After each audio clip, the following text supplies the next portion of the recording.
親愛天父上帝，多謝你揀選我哋喺你嘅國度有份，享受喺天國一切嘅福分。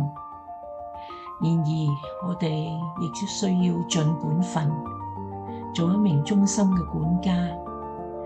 無論喺自身嘅行為上，我哋必須好好保養顧惜，有上帝嘅屬性，包括慈悲、憐憫、公義、聖潔。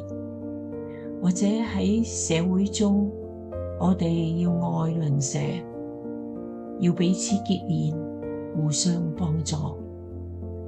求主時刻提醒我哋做管家嘅本分，能夠得到你嘅稱讚。